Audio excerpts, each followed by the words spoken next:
E agora nós vamos à proclamação do Evangelho que se encontra em Marcos, capítulo 3, versículos 31 a 35. Acompanhe esse Evangelho com muita fé. É um Evangelho bem pequenininho, mas que tem uma mensagem muito importante para nós. O Senhor esteja convosco. Ele está no meio de nós. Proclamação do Evangelho de Jesus Cristo segundo Marcos. Glória a vós, Senhor.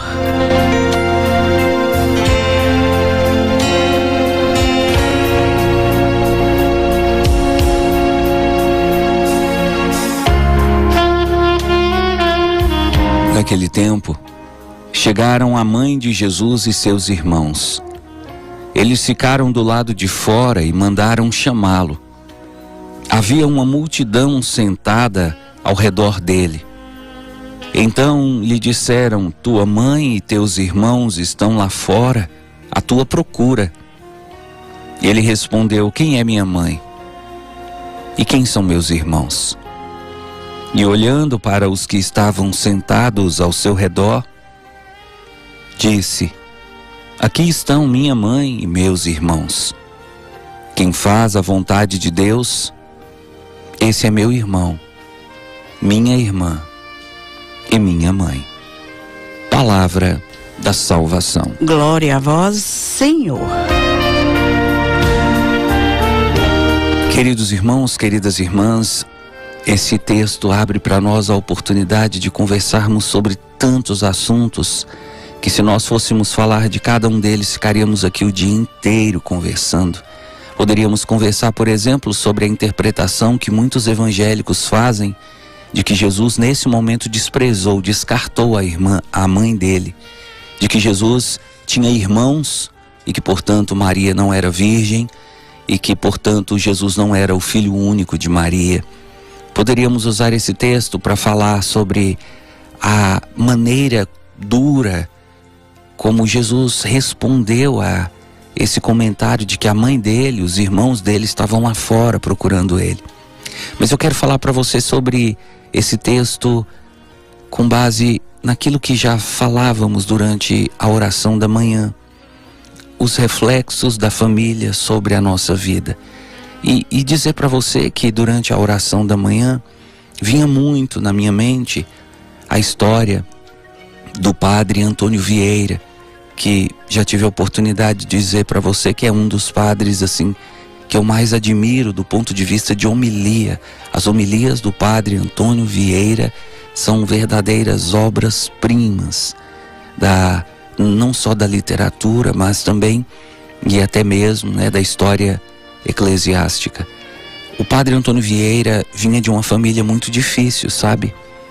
E no tempo do padre Antônio Vieira, uma pessoa era reconhecida a partir da família.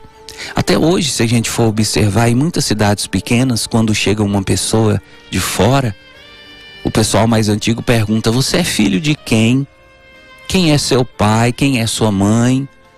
E aí, nas cidades pequenas, eu lembro muito em Francisco Sá, o pessoal tem o costume de dizer: é fulano de Cicrano, é seu Zé de Dona Maria, é seu Pedro de Dona Antônia, aquele menino ali chama Mateus de seu Paulo. Então, como se a família pudesse representar a imagem daquela pessoa. No caso do padre Antônio Vieira, ele vinha de uma família bastante conturbada e sempre ele era abordado: mas como você pode ser uma pessoa tão sábia e estar numa família tão complicada? Como você pode ser um homem tão de Deus e ter uma família tão bagunçada? E o padre Antônio Vieira fez uma homilia falando sobre isso, dizendo: a verdadeira fidalguia é a ação. Fidalguia, para você que sabe o sentido dessa palavra, fidalguia é a origem familiar, filho de quem? Então, quando você diz fulano é filho de Cicrano, isso é fidalguia, é a história da minha família que me acompanha.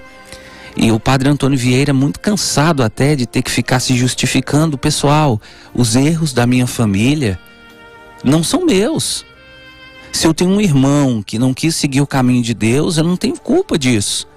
Se o meu pai bateu na minha mãe, eu não tenho culpa disso. Se a minha mãe não quer saber de igreja, eu não tenho culpa disso. Eu respondo pelos meus atos.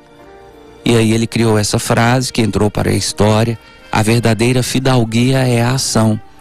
O Padre Antônio Vieira vem ensinar para você e vem ensinar para cada um de nós que nós não somos responsáveis pelos erros que a nossa família comete. Aliás, nós nem deveríamos nos sentir culpados, envergonhados pelos erros da nossa família. Nós somos responsáveis pelos nossos atos. Você é responsável pelo que você faz. Ainda que a sua família esteja seguindo um caminho de trevas, de escuridão, se você decidiu seguir o caminho do bem, é isso que conta. A escolha que você fez e não a escolha da sua família. Para terminar, eu quero passar para você uma canção que nós já cantamos muitas vezes na igreja, já tocamos muitas vezes nas missas, e essa canção não estava gravada. Eu esperava que o compositor dessa canção pudesse lançá-la. E quando o compositor lançou a canção, ela ficou bastante diferente da canção que nós cantamos na igreja. E aí eu decidi, de uma maneira até um pouco ousada, atrevida, Dona Maria, de fazer uma versão dessa canção conforme aquilo que nós conhecemos e cantamos nas missas.